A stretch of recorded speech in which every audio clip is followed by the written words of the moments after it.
ಈ ಪ್ರಪಂಚದಲ್ಲಿ ಎಷ್ಟೊಂದು ಆಚಾರಗಳು, ಎಷ್ಟೊಂದು ಆಚರಣೆಗಳಿದ್ದರೂ ಸಹಿತ ಬೈಬಲ್ ಯಾಕೆ ಸತ್ಯವಾದ ಪುಸ್ತಕ? ಇದನ್ನ ಯಾಕೆ ಓದಬೇಕು ಮತ್ತು ಯಾಕೆ ನಂಬಬೇಕು? ಸತ್ಯವೇದದಲ್ಲಿ ನಡೆದಿರುವ ಘಟನೆಗಳು ನಿಜವಾದವುಗಳ, ಇಲ್ಲ ಕಟ್ಟುಕತೆಗಳ? ಅವು ದೇವರ ಮಾತುಗಳ, ಇಲ್ಲ ಮನುಷ್ಯನ ಕಲ್ಪನೆಯ? ಬೈಬಲ್ ಸತ್ಯ ಎಂಬುದಕ್ಕೆ ವಿಜ್ಞಾನ ಮತ್ತು ಚರಿತ್ರೆಯಲ್ಲಿರುವ ಆಧಾರಗಳು ಏನೇನು? ಈ ಎಲ್ಲಾ ಪ್ರಶ್ನೆಗಳಿಗೆ ಉತ್ತರವನ್ನು ಈ ವಿಡಿಯೋದಲ್ಲಿ ನೋಡಲಿದ್ದೇವೆ. ಬೈಬಲ್ ಸತ್ಯ ಎಂಬುದಕ್ಕೆ 7 ಆಧಾರಗಳನ್ನು ನೋಡಲಿದ್ದೇವೆ. ಮೊದಲನೇದಾಗಿ ಪುರಾತನ ಶಾಸ್ತ್ರ. ಬೈಬಲ್ನಲ್ಲಿ ಹೇಳಿರುವ ಕಥೆಗಳು, ಮನುಷ್ಯರು, ಸ್ಥಳಗಳು, ಎಲ್ಲಾ ಕಲ್ಪನೆ ನಿಜವಾಗಲು ಆ ರೀತಿ ಮನುಷ್ಯರಿರಲಿಲ್ವಾ, ಆ ರೀತಿ ಸ್ಥಳಗಳಿರ್ಲಿಲ್ವಾ ಎಂದು ಹಲವರು ಹೇಳುವುದುಂಟು. ಆದರೆ ಅದು ನಿಜವಲ್ಲ. ಪುರಾತನ ಶಾಸ್ತ್ರಕ್ಕೆ ಬೈಬಲ್ನಲ್ಲಿ ಆಧಾರವಾಗಿರುವ 2 ಉದಾಹರಣೆಯನ್ನ ನಾವು ನೋಡೋಣ. ಬೈಬಲ್ನಲ್ಲಿ ದಾವಿದ ರಾಜನ ಬಗ್ಗೆ ನಾವೆಲ್ಲ ಓದಿದ್ದೇವೆ. ಹಲವಾರು ವರ್ಷ ದಾವಿದ ಕಲ್ಪನೆಯ ಪಾತ್ರ ಎಂದು ಹಲವರು ಹೇಳಿದರು.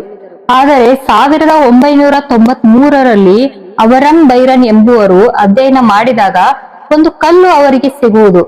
ಅದರಲ್ಲಿ ದಾವಿದನ ವಂಶದಿಂದ ಬಂದ ಒಬ್ಬ ರಾಜನ ಬಗ್ಗೆ ಬರೆದಿತ್ತು. ಇದರಿಂದ ದಾವಿದನ ಕಲ್ಪನೆಯ ಪಾತ್ರವಲ್ಲ, ಅವರು ನಿಜವಾಗಲೂ ರಾಜನಾಗಿ ಜೀವಿಸಿದರು, ಅವರ ವಂಶದಿಂದ ರಾಜರು ಬಂದರು ಎಂದು ದೃಢಪಟ್ಟಿತು. ಮತ್ತೊಂದು ಆಧಾರವನ್ನು ನೋಡೋಣ. 1906ರಲ್ಲಿ ಹೊಂಗೋವಿಂಕ್ಲಿ ಎಂಬುವರು ಟರ್ಕಿನ್ ನಗರದಲ್ಲಿ ಅಧ್ಯಯನ ಮಾಡುವಾಗ ಅವರಿಗೆ ಒಂದು ಕಲ್ಲು ದೊರೆಯುವುದು. ಆ ಕಲ್ಲಿನಲ್ಲಿ ಹಿತ್ತಿಯರ ಬಗ್ಗೆ ಬರೆದಿರುವುದು. ಈ ಹಿತ್ತಿಯರ ಬಗ್ಗೆ ಬೈಬಲ್ನಲ್ಲಿ ಯೆಹೋಶುವ ಪುಸ್ತಕ 11ನೇ ಅಧ್ಯಾಯ 3ನೇ ವಚನದಲ್ಲಿ ನಾವು ಓದಬಹುದು. ಇದರಿಂದ ಬೈಬಲ್ನಲ್ಲಿರುವ ಮನುಷ್ಯರು ಕಲ್ಪನೆಯಲ್ಲ, ನಿಜವಾಗಲು ಅವರು ಜನಿಸಿದರು ಎಂದು ಈ ಕಲ್ಲು ಆಧಾರವಾಗಿರುವುದು. ಬೇರೆ ಮತಗಳ ಅಧ್ಯಯನಕ್ಕಿಂತ ಬೈಬಲ್ ಬಗ್ಗೆ ಹೆಚ್ಚಿನ ಅಧ್ಯಯನಗಳು ನಡೆದಿವೆ. ಹೆಚ್ಚಿನ ಆಧಾರಗಳು ಸಾಕ್ಷಿಗಳಾಗಿರುವವು. ಬೈಬಲ್ ಸತ್ಯ ಎಂಬುದಕ್ಕೆ ಇದೊಂದು ಮುಖ್ಯವಾದ ಆಧಾರ. ಇನ್ನು ಎರಡನೆಯದು ವಿಜ್ಞಾನದ ಸತ್ಯ. ಮತ ಪುಸ್ತಕಗಳಲ್ಲಿ ವಾಸ್ತವ ಸತ್ಯಗಳು ಇರುವುದಿಲ್ಲ, ಕಟ್ಟುಕತೆಗಳು ಸುಳ್ಳು ಇರುತ್ತವೆ ಎಂದು ಅನೇಕರು ನಂಬಿದರು. ಆದರೆ ಬೈಬಲ್ನಲ್ಲಿ ಅನೇಕ ವೈಜ್ಞಾನಿಕ ಸತ್ಯಗಳು ಇರುವವು. ಈ ವಾಸ್ತವ ಸತ್ಯಗಳನ್ನು ಈ ಲೋಕ ಕಂಡು ಹಿಡಿಯುವುದಕ್ಕಿಂತ 100 ವರ್ಷಗಳ ಹಿಂದೆಯೇ ಬೈಬಲ್ನಲ್ಲಿ ಗುರುತಿಸಿದ್ದಾರೆ. ಅವುಗಳು ಯಾವ್ಯಾವು ಎಂದು ನೋಡೋಣ. ಪ್ರಿಯರೇ, ಗಾಳಿಯೂ ಸಹ ತೂಕವುಳ್ಳದು ಎಂದು 1600ರಲ್ಲಿ ವಿಜ್ಞಾನಿಗಳು ಕಂಡು ಹಿಡಿದರು. ಆದರೆ 100 ವರ್ಷಗಳ ಹಿಂದೆ ಈ ಸತ್ಯ ಬೈಬಲ್ನಲ್ಲಿ ಗುರುತಿಸಿದ್ದಾರೆ. ಯೋಬನ ಗ್ರಂಥ 28ನೇ ಅಧ್ಯಾಯ 25ನೇ ವಚನದಲ್ಲಿ ಆತನು ಗಾಳಿಗೆ ತಕ್ಕಷ್ಟು ತೂಕವನ್ನು ನೇಮಿಸಿದ್ದಾನೆ. ಈ ರೀತಿಯಾಗಿ ಇನ್ನೊಂದು ಉದಾಹರಣೆಯನ್ನ ನೋಡೋಣ. ಹೆಚ್ಚಿನ ಭಾರವನ್ನು ಹೊರುವ ಹಡಗುಗಳು 30 ಮೊಳ ಉದ್ದ, 5 ಮೊಳ ಅಗಲ ಮತ್ತು 3 ಮೊಳ ಎತ್ತರ ಇರಬೇಕೆಂದು 1844ರಲ್ಲಿ ಇಂಜಿನಿಯರ್ಗಳು ಕಂಡುಹಿಡಿದರು. ಆ ಲೆಕ್ಕದ ಆಧಾರದಲ್ಲಿ ಗ್ರೇಟ್ ಬ್ರಿಟನ್ ಎಂಬ ಹಡಗನ್ನು ಕಟ್ಟಿದರು. ಇದಾದ ನಂತರ 2ನೇ ಮಹಾಯುದ್ಧದಲ್ಲಿ ಇದೇ ರೀತಿಯಾದ ಲಿಬರ್ಟಿ ಹಡಗನ್ನು, ಅಂದರೆ ಹೆಚ್ಚಿನ ತೂಕವನ್ನು ತಡೆದುಕೊಳ್ಳುವ ಹಡಗನ್ನು ಕಟ್ಟಿದರು. ಆದರೆ ಬೈಬಲ್ನಲ್ಲಿ ಅನೇಕ ಸಾವಿರ ವರ್ಷಗಳ ಹಿಂದೆಯೇ ಈ ಲೆಕ್ಕದ ಬಗ್ಗೆ ದೇವರು ನೋಹನಿಗೆ ಪ್ರಕಟಿಸಿದರು. ಆದಿಕಾಂಡ 6ನೇ ಅಧ್ಯಾಯ 15ನೇ ವಚನದಲ್ಲಿ, ನೀನು ಅದನ್ನು ಮಾಡತಕ್ಕ ಮಾದರಿಯೂ ಇದೆ. ನಾವೆಯ ಉದ್ದವು 300 ಮೊಳ, ಅಗಲ 50 ಮೊಳ, ಎತ್ತರ 30 ಮೊಳ ಇರಬೇಕು ಎಂದು. ಇದರಿಂದ ತಿಳಿಯಬಹುದು ವೈಜ್ಞಾನಿಕ ಸತ್ಯಗಳು ಬೈಬಲ್ನಲ್ಲಿ ಹೇರಳವಾಗಿವೆ ಎಂದು. ಇನ್ನು ಅನೇಕ ವಿಷಯಗಳು ಇರುವವು, ಅವುಗಳನ್ನು ಮತ್ತೊಂದು ವಿಡಿಯೋದಲ್ಲಿ ನೋಡೋಣ. ಮೂರನೆಯದಾಗಿ ನೆರವೇರುವ ಪ್ರವಾದನೆಗಳು. ಭವಿಷ್ಯದಲ್ಲಿ ಏನೋ ನಡೆಯುತ್ತವೆ ಎಂದು ಮನುಷ್ಯರಿಂದ ಹೇಳಲು ಸಾಧ್ಯವಿಲ್ಲ, ದೇವರು ಮಾತ್ರ ಬಲ್ಲವರು. ಬೈಬಲ್ನಲ್ಲಿ ಭವಿಷ್ಯದಲ್ಲಿ ಏನು ನಡೆಯುತ್ತದೆ ಎಂದು ಅನೇಕ ಕಾರ್ಯಗಳ ಬಗ್ಗೆ ಹೇಳಿರುವುದನ್ನು ನಾವು ನೋಡುತ್ತೇವೆ. ಅದನ್ನು ಪ್ರವಾದನೆ ಎಂದು ಹೇಳುತ್ತಾರೆ. ಬೈಬಲ್ನಲ್ಲಿ 27% ಭಾಗ ಪ್ರವಾದನೆಯ ರೂಪದಲ್ಲಿ ಇದೆ ಎಂದು ಸತ್ಯವೇದ ಸಂಶೋಧಕರು ಹೇಳುತ್ತಾರೆ. ಅವುಗಳಲ್ಲಿ ಕೆಲವೊಂದನ್ನು ನೋಡೋಣ. ಹಳೆಯ ಒಡಂಬಡಿಕೆಯಲ್ಲಿ ಮೆಸ್ಸಿಯನ ಬಗ್ಗೆ, ಅಂದರೆ ಮನುಷ್ಯನಾಗಿ ಬಂದು ಸಾಯುವ ದೇವರ ಬಗ್ಗೆ 100ಕ್ಕಿಂತ ಹೆಚ್ಚಾದ ಪ್ರವಾದನೆಗಳು ಇರುವವು. ಅವರು ಎಲ್ಲಿ ಹುಟ್ಟುತ್ತಾರೆ, ಎಲ್ಲಿ ಬೆಳೆಯುತ್ತಾರೆ, ಹೇಗೆ ಸೇವೆ ಮಾಡ್ತಾರೆ, ಹೇಗೆ ಸಾಯ್ತಾರೆ ಎಂದು ಅನೇಕ ಪ್ರವಾದನೆಗಳು ಇರುವವು. ಇವೆಲ್ಲವುಗಳು ಯೇಸು ಕ್ರಿಸ್ತರ ಜೀವನದಲ್ಲಿ ನೆರವೇರುವುದನ್ನು ನಾವು ಕಾಣಬಹುದು. ಈ 106 ಪ್ರವಾದನೆಗಳಲ್ಲಿ ಬರೀ 8 ಮಾತ್ರ ಒಬ್ಬ ವ್ಯಕ್ತಿ ನೆರವೇರಿಸುವುದಕ್ಕೆ ಸಾಧ್ಯವಿಲ್ಲದ ಕಾರ್ಯ ಎಂದು ಸಂಶೋಧಕರು ಹೇಳುತ್ತಾರೆ. ಹೀಗಿರುವಾಗ 106 ಪ್ರವಾದನೆಗಳು ಹೇಗೆ ಯೇಸು ಕ್ರಿಸ್ತರ ಜೀವನದಲ್ಲಿ ನೆರವೇರಿದವೆ? ಅಂದರೆ ನಿಶ್ಚಯವಾಗಿ ಅದು ದೇವರ ಕಾರ್ಯವಾಗಿದ್ದರೆ ಮಾತ್ರ ಸಾಧ್ಯ.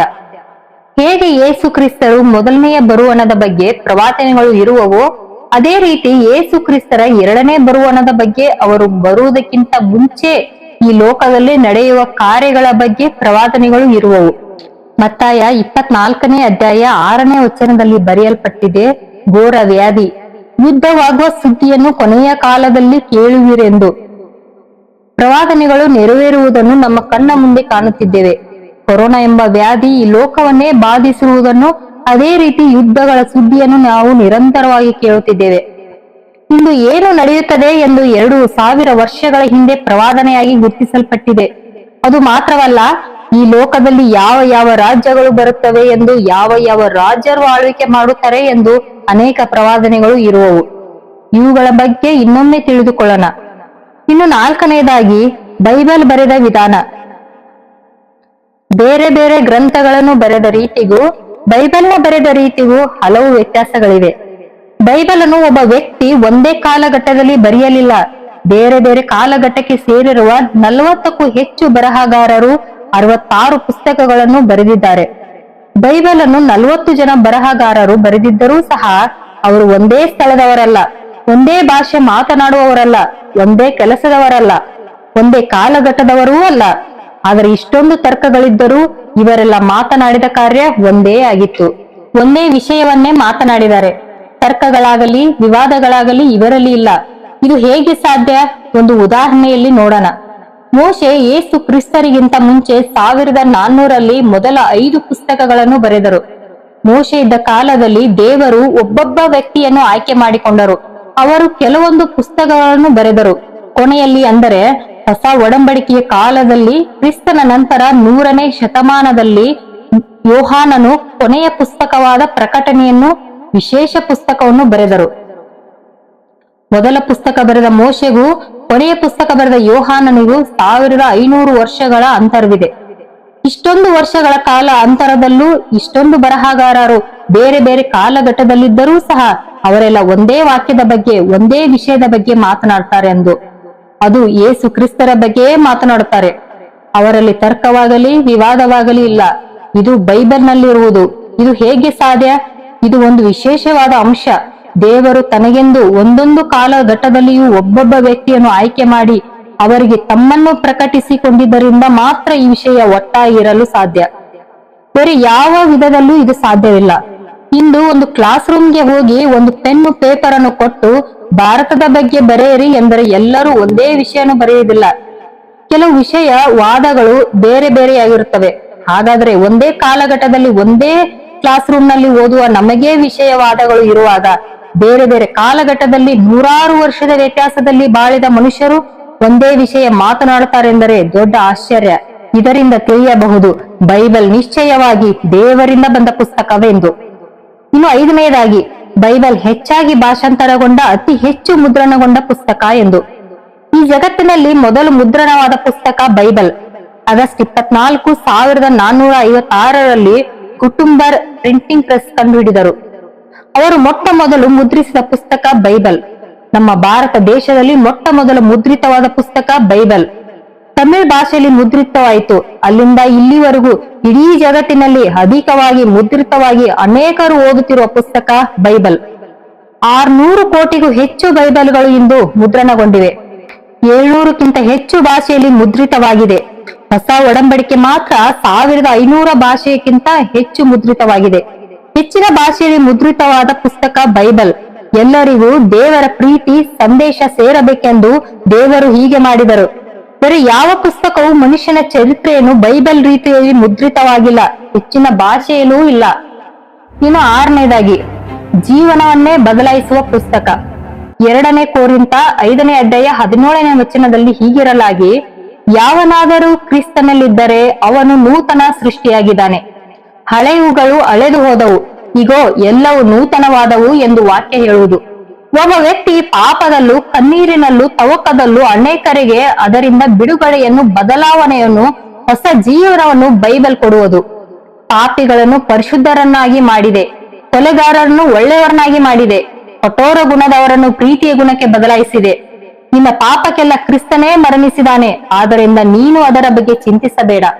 ನೀನು ಕ್ರಿಸ್ತನನ್ನು ಅಂಗೀಕರಿಸಿ ಕ್ರಿಸ್ತನಲ್ಲಿ ಒಂದು ಹೊಸ ಜೀವನವನ್ನು ಪಡೆಯಬಹುದು ಎಂಬ ನಂಬಿಕೆಯನ್ನು ಬೈಬಲ್ ಅನೇಕರಿಗೆ ತಂದಿದೆ. ಈ ನಂಬಿಕೆಯಿಂದ ಅನೇಕರ ಜೀವನ ಬದಲಾಗಿದೆ. ಆದ್ದರಿಂದಲೇ ಬೈಬಲ್ ಅನ್ನು ಹೆಚ್ಚಿನ ಜನರು ಓದುತ್ತಾರೆ, ನಂಬಿಕೆ ಇಡುತ್ತಾರೆ. ಈ ಲೋಕದ ಚರಿತ್ರೆಯಲ್ಲಿ ಜನರು ಹೆಚ್ಚಾಗಿ ಓದಿರುವ ಪುಸ್ತಕ ಯಾವುದೆಂದರೆ ಅದು ನಿಶ್ಚಯವಾಗಿ ಬೈಬಲ್. ಇಂದಿನ ದಿನದಲ್ಲಿ ಹೆಚ್ಚಿನ ಜನರು ಬೈಬಲ್ ಓದುವುದರಿಂದ ಜೀವನ ಬದಲಾಗಿದೆ ಎಂದು ಸಾಕ್ಷಿ ಹೇಳುತ್ತಾರೆ. ಇನ್ನು 7ನೇದಾಗಿ ಬೈಬಲ್ಗಾಗಿ ಪ್ರಾಣ ಬಿಟ್ಟವರು. ಬೈಬಲ್ಗಾಗಿ ತಮ್ಮ ಜೀವವನ್ನು ಬಿಟ್ಟವರು ಕೋಟ್ಯಾನುಕೋಟಿ ಜನರು. 4ನೇ ಶತಮಾನದಿಂದ 16ನೇ ಶತಮಾನದವರೆಗೂ ರೋಮನ್ ಸಭೆಯವರು ಬೈಬಲ್ನ ಯಾರು ಇಟ್ಟುಕೊಳ್ಳಬಾರದು, ಯಾರು ಭಾಷೆಯನ್ನು ತರ್ಜನ್ ಮಾಡಬಾರದು ಎಂಬ ಕಾನೂನನ್ನು ತಂದರು. ಇದನ್ನು ಮೀರಿದರ ದಂಡನೆ, ಕೊಲೆಯೆಂದು ಒತ್ತಡ ತಂದರು. ಆದರೂ ಕ್ರಿಸ್ತನನ್ನು ನಿಜವಾಗಿ ಪ್ರೀತಿಸಿದ ವ್ಯಕ್ತಿಗಳು ಆ ಕಾನೂನಿಗೆ ಭಯಪಡದೆ ಎಲ್ಲ ಜನರಿಗೂ ದೇವರ ಪ್ರೀತಿಯ ಸಂದೇಶ ಸೇರಬೇಕೆಂದು ಬೈಬಲ್ ಅನ್ನು ಹಲವು ಭಾಷೆಗಳಲ್ಲಿ ಬರೆದರು. ಇದರಿಂದ ದೊಡ್ಡ ಉಪದ್ರವವು, ದಂಡನೆಯು, ಮರಣವನ್ನು ಸಂಧಿಸಿದರು. ಜಾನ್ ವಿಕ್ಲಿ ಆಂಗ್ಲ ಭಾಷೆಯಲ್ಲಿ, ಮಾರ್ಟಿನ್ ಲೂಥರ್ ಜರ್ಮನ್ ಭಾಷೆಯಲ್ಲಿ, ಸೀಗನ್ ಪಾಲ್ ತಮಿಳು ಭಾಷೆಯಲ್ಲಿ ಬೈಬಲ್ ಅನ್ನು ಭಾಷಾಂತರ ಮಾಡಿದರು. ಇನ್ನು ಅನೇಕರು ಅನೇಕ ಭಾಷೆಯಲ್ಲಿ ಭಾಷಾಂತರ ಮಾಡಿದರು. ಈ ರೀತಿ ಬೈಬಲ್ ಭಾಷಾಂತರ ಮಾಡಿದವರನ್ನು, ಅದನ್ನು ಕೊಂಡುಕೊಂಡವರ ಮೇಲೆ ಕಠಿಣವಾದ ದಂಡನೆಯನ್ನು ವಿಧಿಸಿದರು.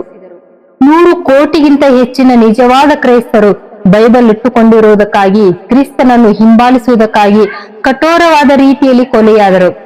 ಯಾಕೆ? ಇಂದಿಗೂ ಅನೇಕ ಭಾಗಗಳಲ್ಲಿ ಜೀವನವನ್ನೂ ಲೆಕ್ಕಿಸದೆ ದೇವರ ವಾಕ್ಯವನ್ನು ಹೇಳುವಂತವರನ್ನು ನಾವು ನೋಡಬಹುದು. ಬೈಬಲ್ ಸತ್ಯ ಎಂಬುದಕ್ಕೆ ದೊಡ್ಡ ಆಧಾರ ಅದು. ಅದು ಸತ್ಯವಾಗಿದ್ದರಿಂದಲೇ ಅನೇಕರು ತಮ್ಮ ಜೀವವನ್ನು ಅರ್ಪಿಸಿದರು. ಈ 7 ಆಧಾರಗಳನ್ನು ನೋಡುವಾಗ ನಿಶ್ಚಯವಾಗಿ ಬೈಬಲ್ ಒಂದು ಸತ್ಯವಾದ ಪುಸ್ತಕವೇ ಹೌದು, ದೇವರಿಂದ ಬಂದ ಪುಸ್ತಕವೇ ಎಂದು ನಿಶ್ಚಯವಾಗಿ ಹೇಳಬಹುದು. ಬೇರೆ ಯಾವ ಪುಸ್ತಕಗಳಿಗೂ ಇಷ್ಟೊಂದು ಆಧಾರಗಳಿಲ್ಲ, ಇಷ್ಟೊಂದು ಪ್ರಕಟಣೆಗಳೂ ಇಲ್ಲ, ಇಷ್ಟೊಂದು ಸತ್ಯವಿಲ್ಲ. ಕಟ್ಟುಕತೆಗಳು, ಸುಳ್ಳುಗಳು, ಮನುಷ್ಯನ ಆಚಾರಗಳು ಇರುವುದನ್ನು ಬಿಟ್ಟರೆ ಅದರಲ್ಲಿ ಸತ್ಯಗಳಿಲ್ಲ. ಬೈಬಲ್ನಲ್ಲಿರುವ ಒಂದೊಂದು ಕಾರ್ಯಗಳು ಸತ್ಯ. ಅದರಲ್ಲಿರುವ ಒಂದೊಂದು ಸತ್ಯ ದೇವರಿಂದ ಬಂದ ಮಾತು. ಆ ಮಾತುಗಳು ನಂಬುವವರಿಗೆ, ಓದುವವರಿಗೆ, ತಮ್ಮ ಜೀವನದಲ್ಲಿ ಅಳವಡಿಸಿಕೊಳ್ಳುವವರಿಗೆ ವಿಶೇಷವಾದ ಆಶೀರ್ವಾದವನ್ನು ದೇವರು ಇಟ್ಟಿದ್ದಾರೆ. ಆ ರೀತಿ ಆಶೀರ್ವಾದವನ್ನು ನಿಮಗೆ ತರಲೆಂದೇ ನಾನು ಪ್ರಾರ್ಥಿಸುತ್ತೇನೆ. ದೇವರು ನಿಮ್ಮನ್ನು ವಿಶೇಷವಾಗಿ ಆಶೀರ್ವದಿಸಲಿ. ಆಮೇನ್, ಆಮೇನ್.